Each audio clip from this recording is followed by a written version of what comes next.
Donc, on résume, l'entreprise est l'une des définitions d'entreprise, c'est que c'est un ensemble de ressources humaines, financières, technologiques, réunies pour produire dans le but de réaliser un profit.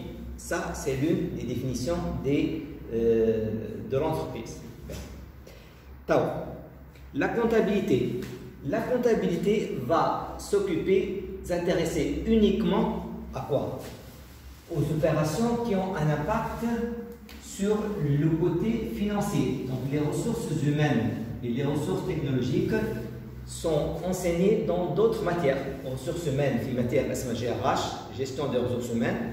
Les ressources technologiques, les ingénieurs, etc. On va s'intéresser uniquement aux opérations qui touchent le côté financier. C'est clair? Donc, qui dit comptabilité?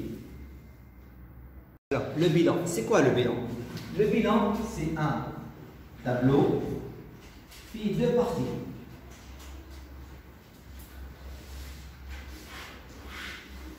Une partie droite et une partie gauche. Alors, dans la partie droite, on inscrit les ressources. Quelles ressources? Financières uniquement. On s'intéresse aux ressources financières. Et dans la partie gauche, les emplois. En d'autres termes, d'où l'argent provient,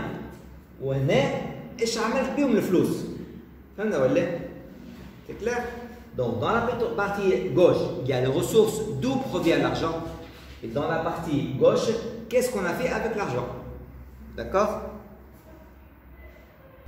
Alors, les fonds propres s'appellent les capitaux propres.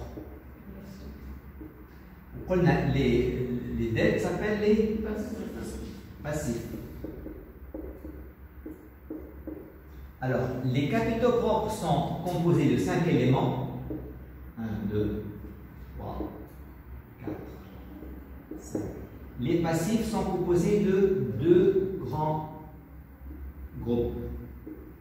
Ce qu'on appelle les passifs non courants et les passifs courants.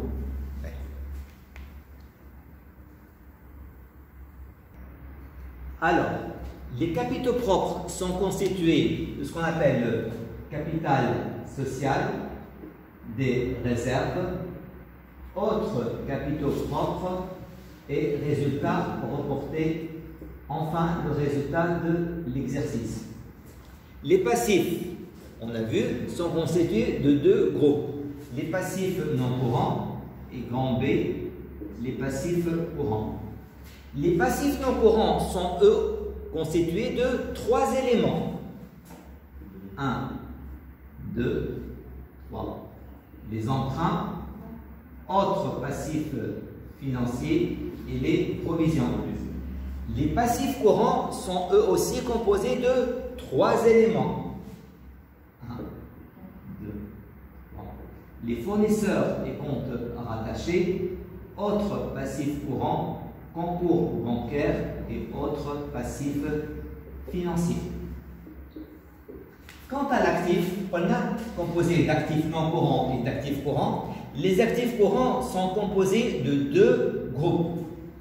Grand A, les actifs immobilisés, et grand B, les autres actifs non courants.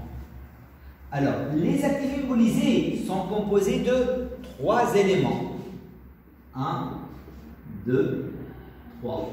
Ce qu'on appelle les IMO incorporels, les IMO corporels et les IMO financières. Les autres actifs courants, c'est le groupe contient un seul élément, autre actif courant. Les actifs courants sont composés de 5 éléments.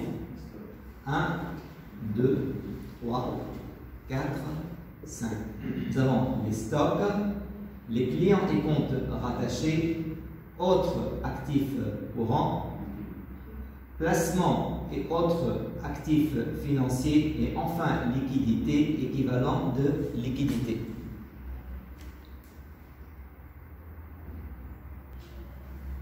Donc voici la version finale du bilan. D'accord?